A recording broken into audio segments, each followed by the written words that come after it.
From the moment the invasion began, the Russo-Ukrainian war has been filled with twists and turns. At first, Russia and its president Vladimir Putin believed Ukraine would crumble in no more than a week. However, Ukraine displayed indomitable spirit and turned this would-be swift conquest into an unpredictable battle lasting over 2 years. What's more, with the help of Western allies, Ukraine has made Russia look inferior, struggling to maintain its grip in the face of relentless defiance.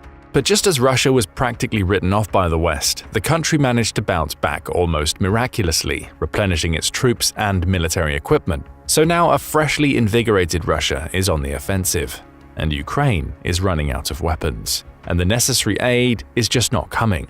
It's no wonder Europe is already preparing for a potential Russian victory. Though numerous scenarios concerning Europe's fate have been floated around, they all share the same premise. Putin isn't just going to stop at Ukraine. If he does win the war, all of Europe will be at his mercy. However, he can't just launch a war against an entire continent, though to be fair, that does seem like something he might try, given his dangerous delusions and imperial ambitions. No, if he does invade Europe, he'll likely start closer to home, targeting countries that were once part of the Soviet Union. The countries in question are the so-called Baltic states, Estonia, Latvia, and Lithuania. But although these countries were once under Soviet control, they're now independent states and, more importantly, members of an alliance that isn't too fond of Russia's antics: NATO. And remember, an attack against one NATO member is considered an attack against all. If Putin is foolish enough to attack the Baltic states, he likely won't face just a few small nations, more like a united front of some of the world's most powerful militaries. But let's face it, Putin was foolish enough to attack Ukraine, so who's to say he won't try his luck against NATO too? Plus, there are ways to subdue a country without a direct military attack, and Russia is well acquainted with these tactics. With this in mind, let's see what a Russian victory in the Russo-Ukrainian War would mean for Europe and the rest of the world. One thing's for certain, things are going to get ugly. But how did we even get here? Didn't Western military experts proclaim that Putin is down and out? They absolutely did, and for good reason. No one could have predicted how fast Russia would recuperate. Even US intelligence officials were certain it would take Russia at least a decade to fully recover from the losses suffered on the Ukrainian battlefield. Yet somehow Russia managed to do so in a matter of months. Though to be fair, the country's military capabilities are nowhere near fully restored, but they aren't fully crushed either. What's making this dire situation even more worrisome is the fact that the US is withholding military aid to Ukraine. But why? After all, the US has been Ukraine's staunchest supporter throughout the conflict, spending roughly $175 billion on military aid. The current holdup seemingly has to do with an assumption that the war in Ukraine will remain a stalemate regardless of what the US does. However, the situation on the battlefield clearly suggests otherwise. Russia has been taking full advantage of the missing aid to break out of positional warfare and launch more aggressive offensives. Its aircraft are dropping bombs left and right as Ukraine's air defense dwindles, and Russian troops are pushing deeper into Ukrainian territory, seizing roughly 140 square miles of territory in 2024 alone. That's not to mention that Russia is poised to overshoot Ukraine 10-1 very soon. And all because Ukraine has virtually no means to defend itself. It needs more air defense systems, artillery, and munitions. More. If these don't arrive on time, Russia will likely emerge victorious as early as 2025. But what does a Russian victory even entail? Despite a popular misconception, Kyiv doesn't have to fall for Russia to win in Ukraine. Russia can win in a much more non-violent way. All it takes is for Ukraine to call for a ceasefire, as the country runs out of forces and firepower, and all the cards would be handed to Russia. The country would likely use this opportunity to request a new Ukrainian regime, expel NATO, destroy Ukrainian weaponry, and seize parts of the country. In other words, Russia would tear Ukraine apart piece by piece until there's nothing left but a demilitarized puppet state. But regardless of how Russia achieves victory in Ukraine, one thing's for sure: that victory would cost Europe dearly. So let's dive into this worst-case scenario. Let's see what will happen if Russia wins the war in Ukraine. There's no doubt about it, Ukraine will be hit the hardest. Well, at least at first. There would likely be a massive exodus of people fleeing the country to escape Russian control. We're talking millions of people and a potential refugee crisis in Europe and beyond. After all, staying in the country likely means facing horrifying violence and human rights abuses, even perhaps large-scale civilian killings. Basically, Russia wants to fully absorb Ukraine and is willing to eradicate the Ukrainians who don't comply. But if the Russian invasion of Ukraine taught us anything, it's that Ukrainians won't go down without a fight. there will likely be a massive Ukrainian insurgency fighting against Russian occupation. But the bad news is that Russia knows this too. That's why the country is already preparing specialized military units to handle such an insurgency. In other words, Ukrainians likely don't stand a chance. But what about the rest of Europe? As mentioned at the beginning of the video, the Baltic states would likely be Putin's next target, with the rest of Eastern Europe being on high alert, and for good reason. Prior to the invasion, Ukraine acted as a buffer between Russia and this part of Europe. But if Ukraine falls, there's nothing standing in Putin's way. Well, except for NATO, but we'll get to that later. For now, let's focus on Russia and how it might deploy its troops after a victory in Ukraine. First things first, a victory in Ukraine would bring about a much larger and significantly more dangerous Russian military. The country is already conscripting men en masse, including those in occupied Ukrainian regions. These new conscripts are neither adequately trained nor treated as humans, as they're often sent to die in brutal human wave offensives. The fall of Ukraine into Russia's hands would lead to an influx of these ill-fated conscripts, and hundreds of thousands of Ukrainians would be forced to join the Russian military. Throw spending over 7% of GDP on the military into the mix and it becomes clear Russia's in it for the long haul. It's essentially adapted its entire economy and society to sustain war efforts. From how Russia is positioning its growing troops, it becomes evident which country of the Baltic Three might be targeted first: Estonia. Russia has already published plans to establish a new Northwest Army Corps dangerously close to this country. This is a stark contrast to the pre-invasion situation, as Russia used to have only one airborne division and mechanized infantry brigade near the Estonian border. In other words, Estonia faced no serious conventional military threat from Russia, much like the rest of Eastern Europe. If Ukraine falls, this will surely change. Russia will be able to bring much of the forces previously tied up in Ukraine to Estonian borders. But for some reason, Western military experts keep dismissing this possibility. They believe that Russia will only move two newly created armies to the borders of Estonia and other Baltic countries, the one deployed in Crimea and the one deployed on the eastern borders of Ukraine and Belarus. As for the rest of the Russian troops, they're estimated to return to their previous bases within the Russian boundaries. But these bases are no way adequate for Russia's strategic goals, so the country is more likely to establish new bases that bring it closer to the Baltic states and, in turn, NATO. But where could Russia launch an attack against Estonia from precisely? Well, there's a city in northeastern Estonia practically overflowing with ethnic Russian population. This city is even connected to Russia through a bridge symbolically named the Friendship Bridge. Russia could use this bridge, and the friendship promise it holds, to come to the rescue of the Russian nationals living in Narva. But why would Russians need any help in Narva? The simple answer is they wouldn't.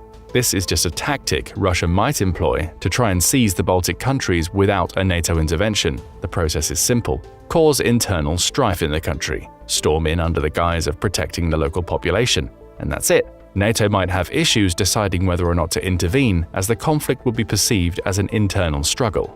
If this strategy fails, Russia could threaten a short-notice mechanized offensive against Estonia, with at least 8 divisions, backed by reserves from the 1st Guards Tank Army, which was always meant to be the primary offensive unit against NATO. That's not to mention that Russian ground troops will be covered by an extensive air defense network consisting of S-300, S-400, and S-500 anti-missile systems. So now we're talking about a more direct attack. Wouldn't this trigger Article 5 of the North Atlantic Treaty? There's no doubt about it, it would. But just because NATO is obliged to defend its member state doesn't mean the alliance will have an easy time doing so. In fact, NATO would definitely not be able to defend Estonia against a short-term attack with the forces it currently has in Europe. As a result, the US would have to deploy a sizable portion of its ground forces to the Baltic region and the entire NATO eastern border. The same goes for the US's fleet of stealth aircraft, which would likely have to be permanently moved to Europe. These aircraft will be used to annihilate Russian air defense systems, thus preventing Russia from sending non-stealthy aircraft and missiles to wreak havoc across Estonia. And these aircraft will be successful, there's no question about it. But at what cost? Committing a substantial stealth aircraft fleet to Europe means taking away from Taiwan. This in turn means that the US wouldn't be able to successfully protect Taiwan against a potential Chinese invasion. And a Chinese invasion of Taiwan is very likely to happen if Russia wins in Ukraine. In fact, experts believe that Putin's success would encourage more countries than just China to invade a neighbor. Venezuela and Azerbaijan also top the list. This means that Russia's victory would likely trigger a domino effect of global conflicts, reshaping the world order as we know it. But for now, let's stick to Europe. As mentioned, Estonia wouldn't be the only country on the receiving end of Russian aggression. After all, Putin and other Russian nationalists have been quite public and clear about one thing. The status of all the NATO member Baltic states that have previously been part of the Soviet Union and the Russian Empire is far from settled in their eyes. As Russia sees it, these states rightfully belong under Russian control. Besides being geographically close and historically linked, the Baltic states also have a notable number of ethnic Russian population. Estonia, Russia's first target, has about 22.5% ethnic Russians, which is around 375,000 people. In Narva, for instance, this figure reaches a staggering 87.7%, which is what makes the city perfect as a starting point for a large-scale invasion. The total percentage is even higher in Latvia, potentially Russia's next target, with 25% or 445,000 ethnic Russians living in the country. Lithuania only has 5% ethnic Russians, around 145,000 people, but this will in no way deter Russia from using similar tactics to justify an intervention in the country. Since this is precisely what Russia has been doing, using the number of ethnic Russians living in these countries to justify any future actions aimed at asserting control over them. According to Putin, the fact that such a large number of ethnic Russians are living outside Russia is a humanitarian disaster of epic proportions. That's rich coming from the guy orchestrating humanitarian atrocities on the daily, but we digress. Besides having a high number of ethnic Russians living in the country, Latvia seems to be high on Putin's list of targets due to some recent changes in immigration laws. Unfortunately, this massive Russian minority also makes Latvia the weakest link in the Baltic chain. Given that there are still some Latvian parties striving for closer ties with Russia, Putin might not take a violent route with Latvia, well, at least for now. The Kremlin might first try to incite resistance to the current Latvian government and subdue the country from within. Staging an uprising in communities with a Russian majority, such as the Latgale region, could also do the trick. If Russia manages to cause enough political unrest before the next elections scheduled for 2027, the country should have no issues swooping in with a swift but concentrated attack on Latvia, bringing the country under its control. The attack in question would be carried out with substantially superior forces, as Russia had learned from the mistakes it made when initially invading Ukraine. Lithuania, on the other hand, won't fall as easily. Even now, while Russia is still sticking to grey zone tactics, a difference in how Lithuania and Latvia act toward the country is more than evident. For instance, when Russia came out with an outrageous decree to revise its borders in the Baltic Sea to the detriment of the Baltic states, Latvia was focused on clarifying and rectifying the situation. Lithuania, in contrast, labeled this move as a deliberate, targeted escalatory provocation, sending a clear message to Russia: such actions won't be tolerated. But courageous statements aside, does Lithuania stand a chance against Russia?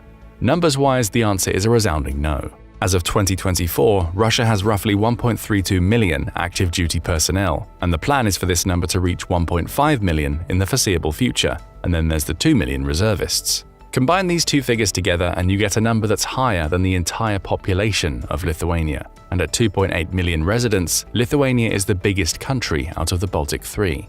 Of course, Russia wouldn't be able to wage an attack with its active duty force, nor would Lithuania only defend itself with its measly 23,000 active duty soldiers. But let's put this aside for a second and discuss how this attack might unfold geographically.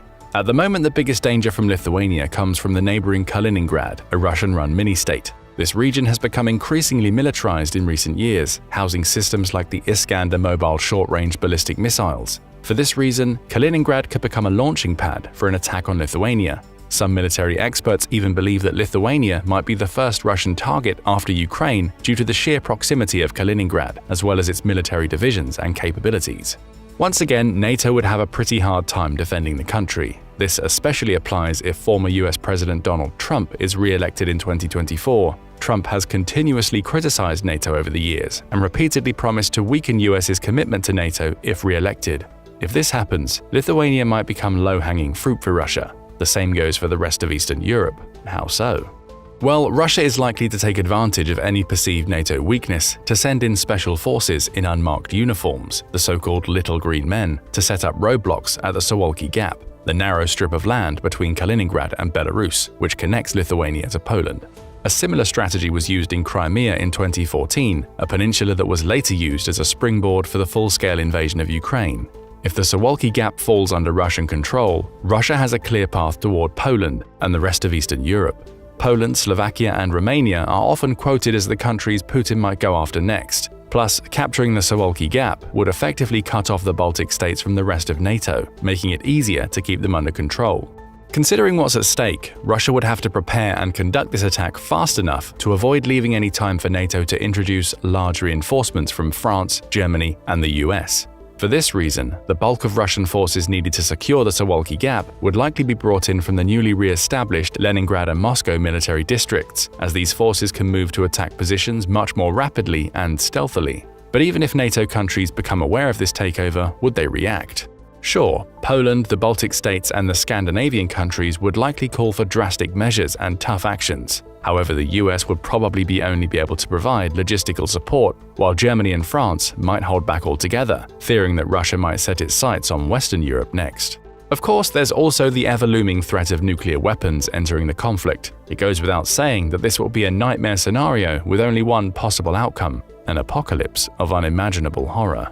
This worst-case scenario is probably the #1 reason Russia would be allowed to carry on with its antics once it reached the Suwalki Gap. All things considered, it's abundantly clear that things can't be allowed to go this far. NATO must turn the tide before it's too late. After all, the alliance is far superior to Russia in terms of military power and technology, and can't allow Russia to bully its way into reshaping the world order. So what's being done to prevent this from happening? Since US aid is still up in the air, the focus has been shifted to deterrence. The Baltic states know they're next in line if Ukraine falls. Worst of all, they won't face a weakened Russia, but one emboldened by its success in Ukraine. A country that believes it's defeated a unified Western front all alone. A frightening prospect indeed. That's why Estonia, Lithuania, and Latvia have started creating massive border defenses, but these moves aren't exactly new. Ever since Russia illegally annexed Crimea in 2014, the Baltic states have been ringing the alarm about the potentially disastrous consequences of this move. Unfortunately, no one seems to have been listening back then. But this didn't stop the Baltic states from taking proactive measures. One of the most significant was increasing their military budget to 3% of their GDP. This increased budget will partly be used for the border defenses we just mentioned. The so-called Baltic Defense Zone will be set up on the borders with Russia and Belarus, a country that's been increasingly cozying up to Russia. This zone will primarily consist of physical defensive structures like bunkers. Estonia alone plans to begin the construction of roughly 600 bunkers in early 2025. Besides these shared defenses, the Baltic states have also been working on strengthening their troops. To this end, Latvia reintroduced conscription in 2023 after stopping mandatory military service in 2006, the only Baltic country to do so. Estonia, for its part, has managed to double its defense force to 20,000 people, while Latvia has the same ambitions. For the latter country, the goal is to double the armed forces to about 60,000 soldiers by 2032. As for Lithuania, the country made a deal with Germany, which would bring 4,800 troops to the country by 2027 to defend its territory against Russia. The Baltic states have also been taking steps to fortify the area surrounding the two major flashpoints in a potential conflict, Kaliningrad and the Suwalki Gap. However, since deterrence doesn't always work with Russia, the Baltic states and the rest of Eastern Europe have also been devising new battle plans, as Hanno Pevkur, Estonian Minister of Defense, puts it. Of course, he didn't share any details, but it's clear that the Baltic states are taking the Russian threat more than seriously. Though this is by no means surprising. It's a standard practice to prepare security policies for what might happen.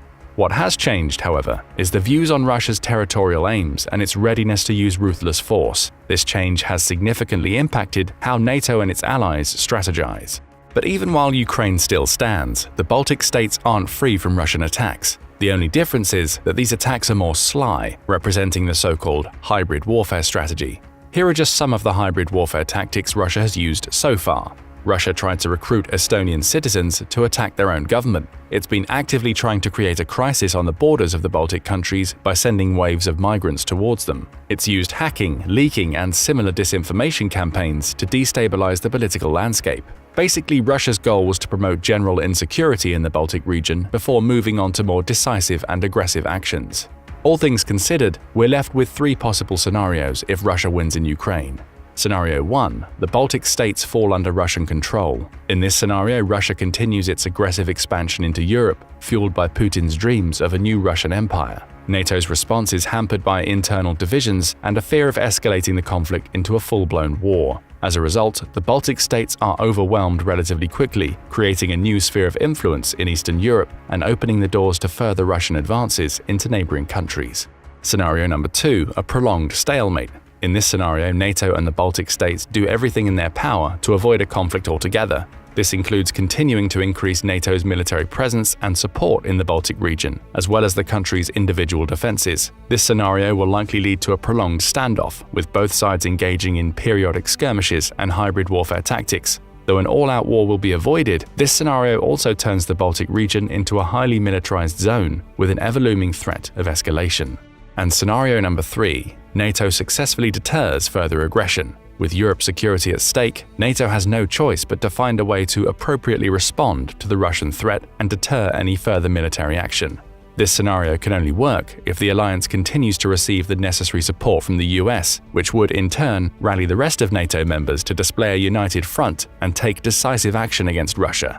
In this scenario, Russia would be forced to either reconsider its expansionist ambitions or face overwhelming resistance and likely its downfall. So what do you think? Which of these scenarios seems most likely? Or is there a fourth scenario that you see taking place if Russia is to win in Ukraine? Share your theories in the comments section below.